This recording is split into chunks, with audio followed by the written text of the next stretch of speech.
Hey, welcome back. I want to make sure that you understand Chapter 11, the fundamentals of the nervous system and nervous tissue. So I'm going to go back over the PowerPoint and any special areas that I think are difficult for understanding. Make sure you understand the central nervous system being made up of two distinct areas: the central nervous system, which is the brain and spinal cord, and the peripheral nervous system, which is going to be outside the central nervous, made mostly of peripheral nerves at the endings of, you can think of your hands, your fingers, your feet. So they're all over the body. Um, Nervous system causes reaction to be specific and very, very fast. Okay? Not anything, there should be a reaction that shouldn't be delayed. Signs of delay, signs of non-specific reactions indicate usually a disorder of some sort. Functions of the nervous system, it's a three-way input. First, there's sensory input. Any of your five senses, whatever you hear, smell, taste, feel, are alerting you to things that you need. I'm hungry. Okay, being hungry, I immediately am going to scan my office, my drawers, my refrigerator to see what there is to eat. After my brain processes all the information about what I've given it, about all the choices I have for food, it's going to distinguishedly pick out the one that it's most interested in. What food does it most want? Okay? The brain itself is considered the integration area. It's like the giant computer. It gets all the information, it spits out what it needs. And lastly is the motor output. Well, let's just say I wanted some of the yogurt that's in my refrigerator. My brain would make signals to all the things necessary to actually grab it. My hand, my arms to move it, to grab the yogurt that I want. Okay? This is done in less than a nanosecond. So you don't even realize it's going on. All three things are happening in this distinct order constantly.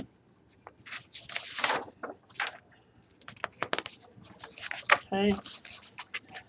Let's see. All right. CNS, very simple. Brain and spinal cord. All right. PNS, two types: sensory or afferent. That means that are nerve fibers that are going towards the central nervous system. The second one is motor or efferent of the PNS. That causes impulses to leave the central nervous system and go to the specific muscle, glands, or organs that it's trying to control.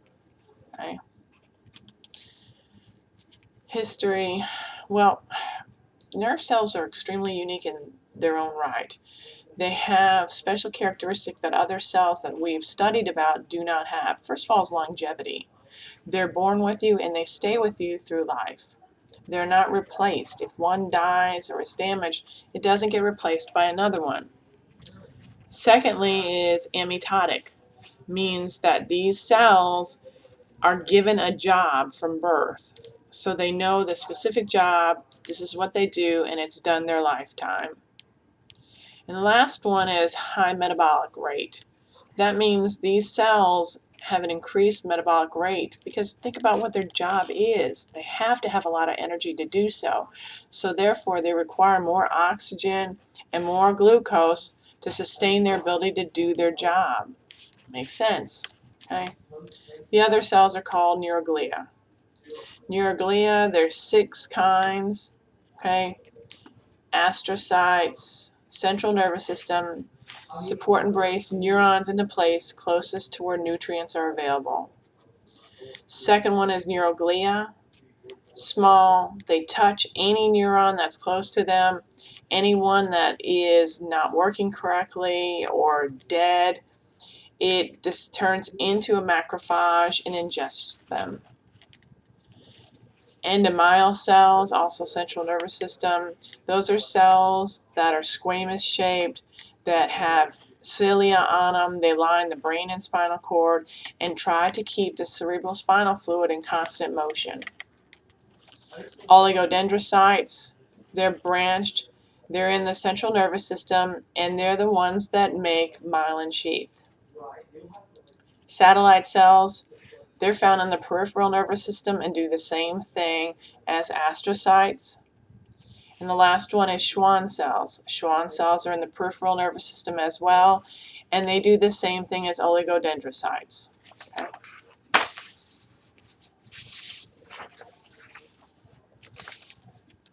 I'd say questions so far, but I doubt you do. Okay. The cell body itself. Most of this is basic, but I gave it to you in class, so it's some things you should know and understand.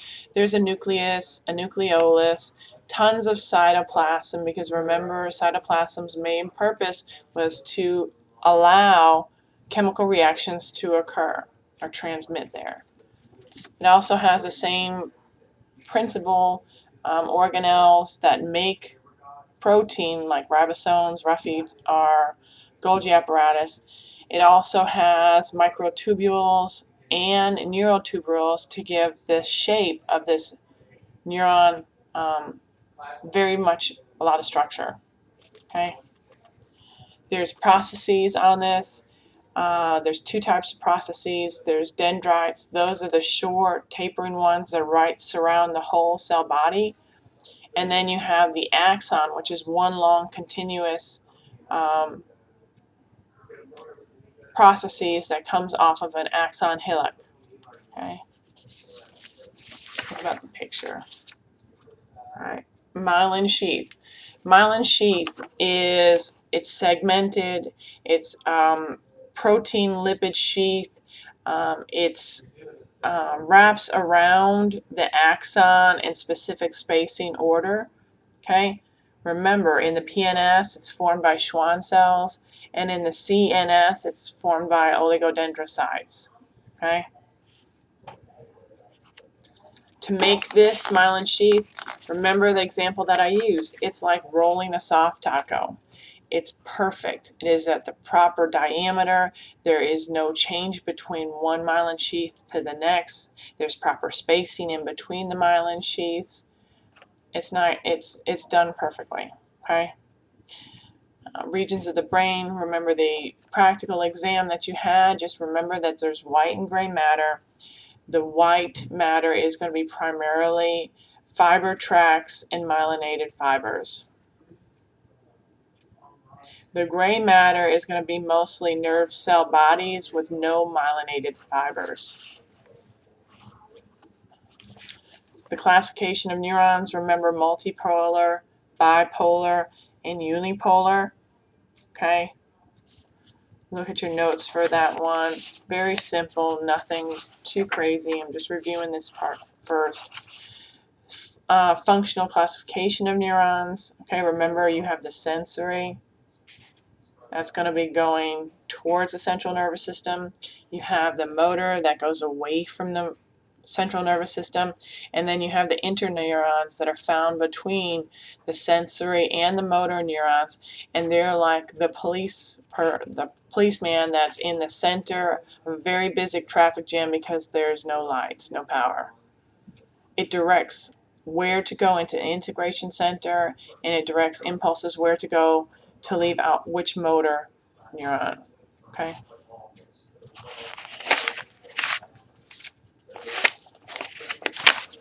All right. Now let's start to get more difficult. Okay. Plasma membranes. So we're now thinking about, in your mind, picture that you're on an axon. We're at the cellular level, so we have plasma membranes. Okay. We're talking about, in that plasma membrane, first we're going to talk about channels. Channels are gates that things are allowed into and out of depending on the specific type of gate. The first type of gate is leakage or non-gated. Okay, leakage or non-gated gates are always open.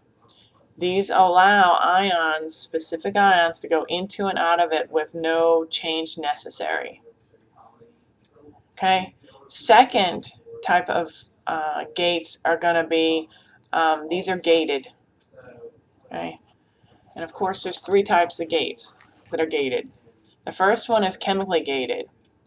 This means that these gates only open when specific chemical or neurotransmitters are bound to them. The minute the specific neurotransmitter is bound to it, the gate opens. Let's say it's a sodium gate. Sodium moves freely into or out of the cell. Secondly, we have a voltage gate that opens and closes in response to membrane potential. Membrane potential is a change in charge in the membrane, so that changes something and that'll cause gates to open. The last one is mechanically gated. Mechanically gated opens in response to mechanical pressure or vibration. There can be pressure on the inside or outside of the membrane. It doesn't matter. And it causes change. Okay? Again, some of the more difficult stuff.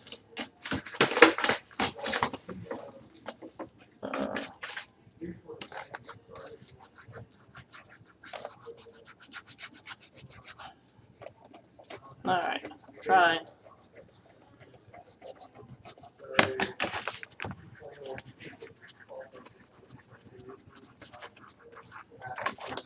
Alright, so, alright, for voltage gated,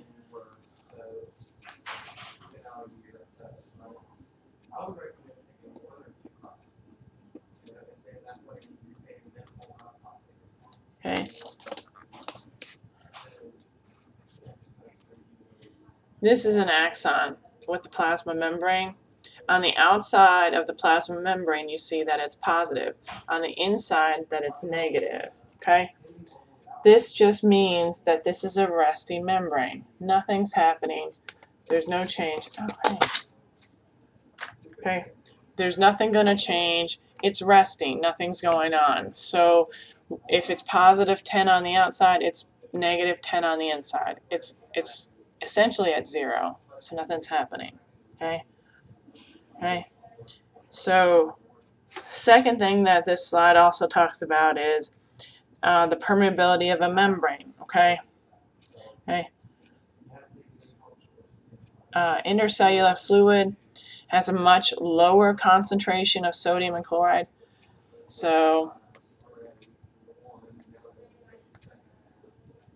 here is going to have less amounts of sodium and chloride. They're more found on the outside by the positives. Okay?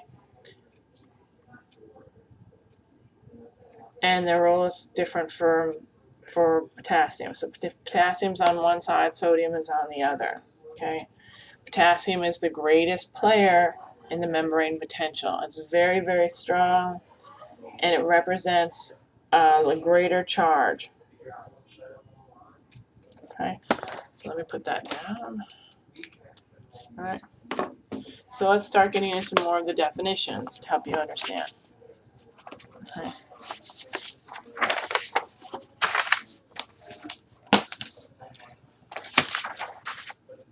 Okay. So membrane potentials are used for communication signals.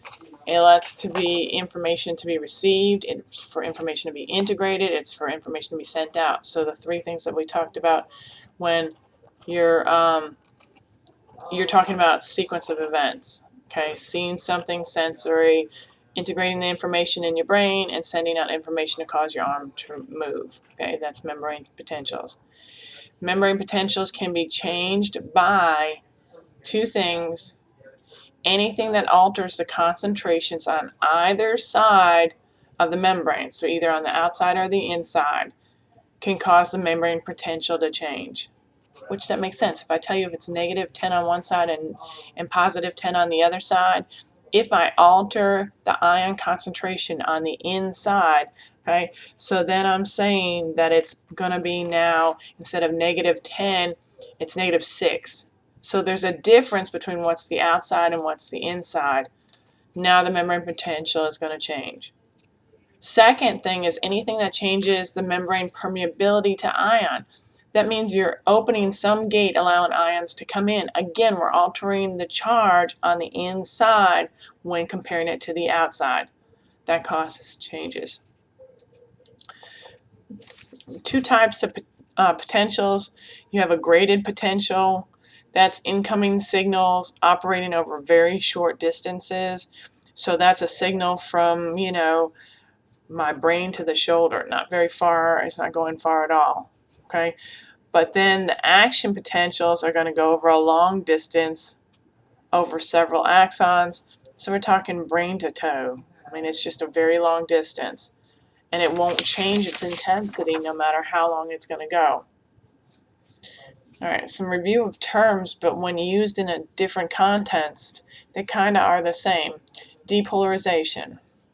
Depolarization is a decrease in membrane potential. Membrane becomes less negative, closer to zero. When this occurs, you have an increased probability of producing a nerve impulse. Depolarization does that for many things in our body. Okay? Inside membrane is what's changing. It's becoming less negative than resting potential. Hyperpolarization, increased membrane potential. Inside membrane becomes more negative. It's further from zero. Therefore, you're decreasing the probability of having a nerve impulse go through. Okay? So, graded potentials, we talked about those. Those are going to be the ones that are short distance. They're graded because their magnitude varies directly with stimulus strength. So the stronger the stimulus, the stronger the graded potential. The weaker the stimulus, the weaker the graded potential. Okay? Okay? When it's a strong stimulus, you're going to increase the voltage changer and the current is going to flow faster. Well, that makes sense. If the stimulus is stronger, it's going to shoot faster, okay? And it's going to be a more voltage to it. So it's just like electricity, okay? So it's very strong, okay? This is going to cause sodium gates to open, allowing sodium to rush in, resulting in depolarization. Graded potential, strong stimulus, causes gates to open. Remember ion concentrations, that's one of the three types of gates to open. It opens, sodium rushes in, now we're depolarizing it. With depolarization, your probability of producing nerve impulses increases and you're getting closer to zero. Okay? I know it's fast, but just play it back a few times and you'll get it. Action potential, it's a principal way of sending signals over long distances. Only cells with excitable membranes, neurons, and muscle cells can generate action potentials. So either something with a neuron or something that has a muscle cell can have this happen. Okay? Action potentials do not lose their magnitude with distance like graded potentials do. So no matter how far this potential is traveling over an axon, it never loses its strength. It never loses its force. Where graded potentials, it's really meant for short distances, and if I throw something pretty far or I send out an electrical shock, it's going to get kind of slow down and stop.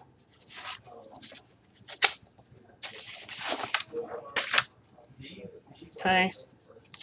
See, generation of an action potential. Resting state, sodium and potassium channels are closed. Resting membrane potential is maintained by a leaky channel. That's one that's open all the time. Depolarization phase, sodium channels open, large increases in sodium coming inside, making it less negative, also causing depolarization. Okay? Inside can only go to a specific maximum charge. There's a point I can't move anymore. When it reaches about 55 millivolts, this is your body. I say millivolts. We're still dealing with your body. That's called threshold.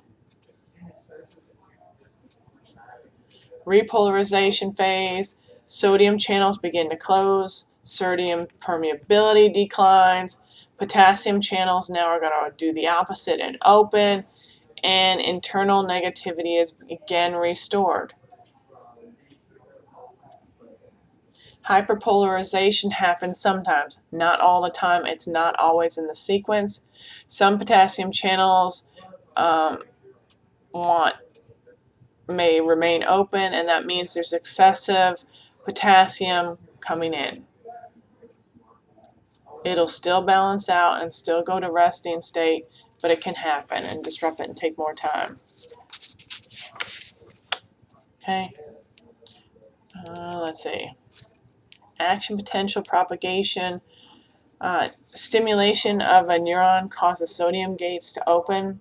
This allows sodium to rush in, depolarize, causing action potential. Repolarization should follow. Same stuff I've been saying for 3 slides. Okay? Okay. When depolarization occurs in an action potential, it doesn't just spread, trying to get this, in one direction. It'll go in both directions. Okay, it goes in both directions. Okay, so when it depolarizes, all the strength just doesn't go in one direction. Okay, it has to go in both directions as it travels. Okay. Absolute versus relative refractory period. Absolute, when sodium channels are open, it's depolarization. When closed, repolarization. This whole period, so you have a depolarization and a repolarization, is called absolute refractory period.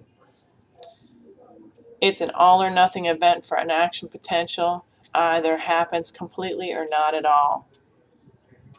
All transmission of nerve impulse for that would go in one direction.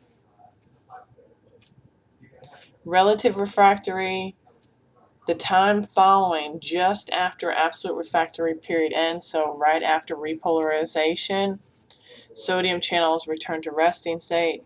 Some potassium is still left open, but mostly are closed. Okay, repolarization occurs. This is called relative refractory period. It's almost like relaxation for it. Okay. All right. So let's figure out a way to explain how fast action potential travels and why. Okay. Conduction velocity varies widely, mostly on how rapid, mostly found in how rapid it can be is during reflexes. So with all that jibber jabber, reflexes are obviously going to be the highest speed for an action potential. Okay? Have somebody hit you below your knee, below your patella. Okay? You're going to react by kicking very fast. Okay? Action potential is slower in internal organs. This speed is dependent on 2 factors. The first one is axon diameter. So the larger the axon, the faster it is. The second thing is degree of myelination. Okay? The more myelination, more myelin sheath that was been made, okay, by the oligodendrocytes or Schwann cells, that's more insulation. The more insulation, the more it can travel, the faster it travels. Okay? So those are pretty stationary. Okay? So make sure you're in comparison to myelinated versus unmyelinated. Which one's faster? Well, myelinated. Okay? Then I start comparing into a briefly myelinated or a myelinated that's continuous. Well, the continuous one is faster. Okay? What about a synapse? The main purpose of neuron system is to transmit information. The flow of the information goes through nerves. Okay? A synapse is a junction that mediates information transferred from one neuron to the next.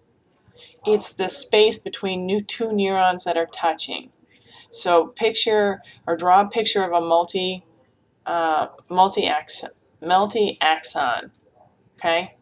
Where you've got the cell body, the axon that's myelinated, and at the end you have the terminal dendrites.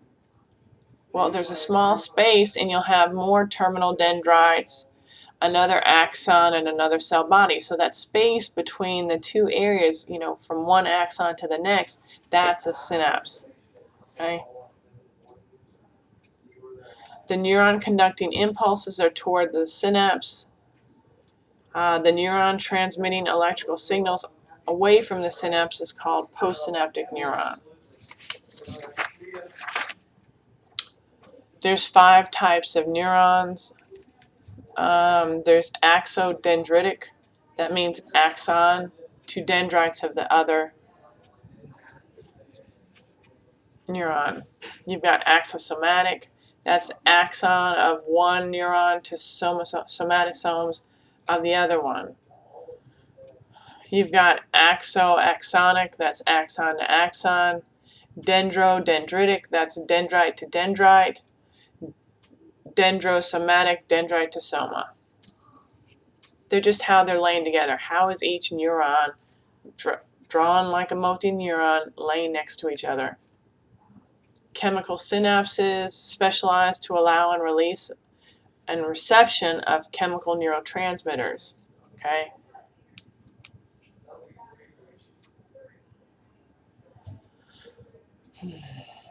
Synaptic cleft.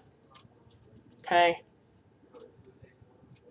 Those are the space between them, the space between the two dendrites. Okay.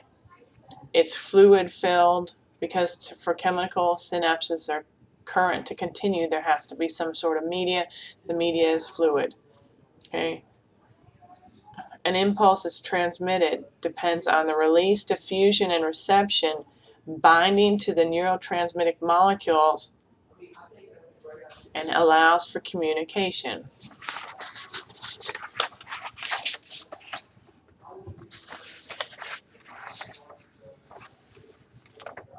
Okay.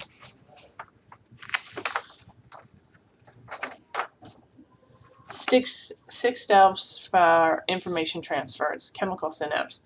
This is the big one. This is on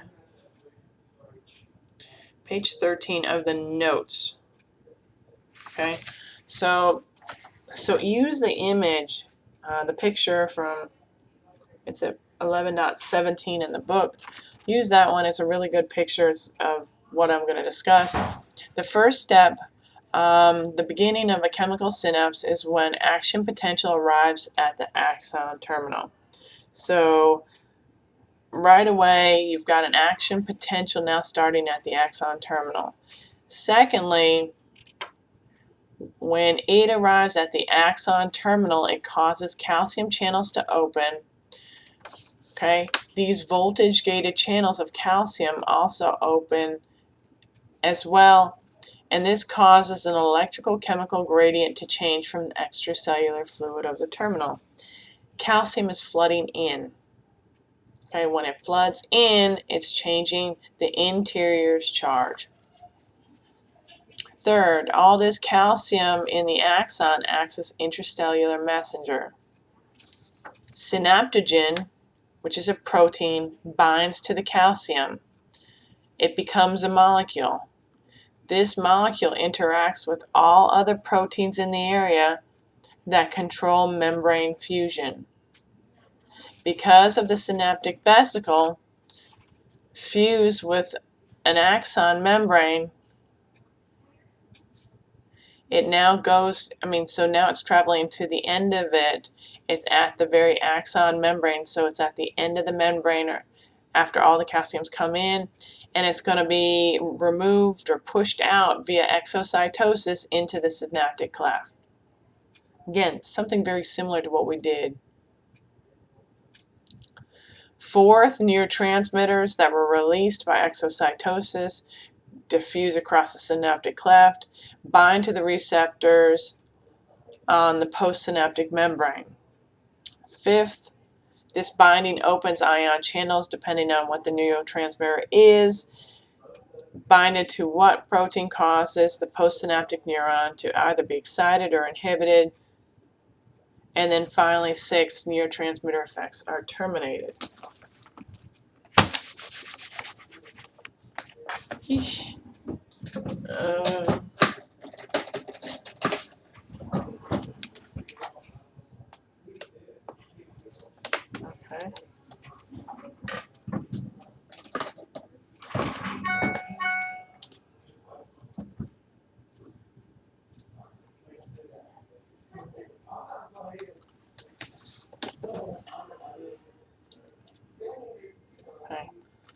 forgive me for drawing picture. Okay, here comes the action potential. It's going to be coming down this way.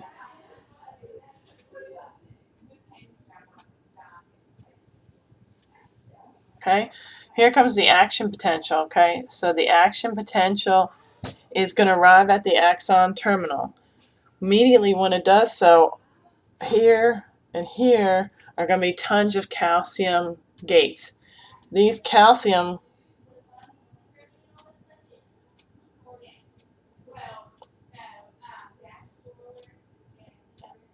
are going to be flooding inside here. Okay, when they're flooding in, they're changing the charge. Makes sense. They have a charge, they're changing the normal inside charge of this. Synaptogen is going to be in here. That's a messenger. Okay, it's going to bind to all the calcium. Okay, when it binds to that calcium, okay, it's now going to be pushed downwards. Okay, towards the bottom of the membrane.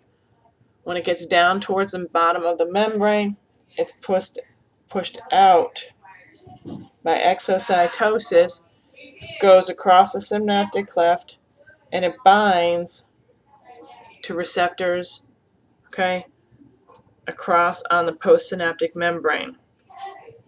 When this occurs, you know, when anything binds to one of these receptors, it causes a chain reaction. Well, these receptors are either going to be excited or inhibited, allowing something into and out of, or not allowing something into and out of with inhibition. Okay. Finally, the end is turning this off because it's got to stop. It can't stay on forever. Okay. All right. To turn this off, it's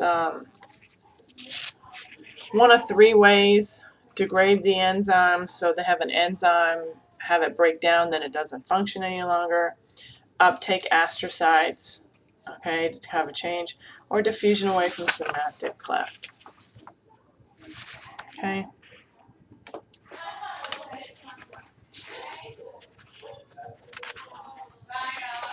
Okay. And that's about all that will be covered on the test. Okay, I hope that helps. It's kind of fast because I can. You're not in class. You're not asking me questions. Repeat it and see where you're at. Okay. Remember, these are not short answer questions. They're just going to be multiple choice. Okay. Good luck.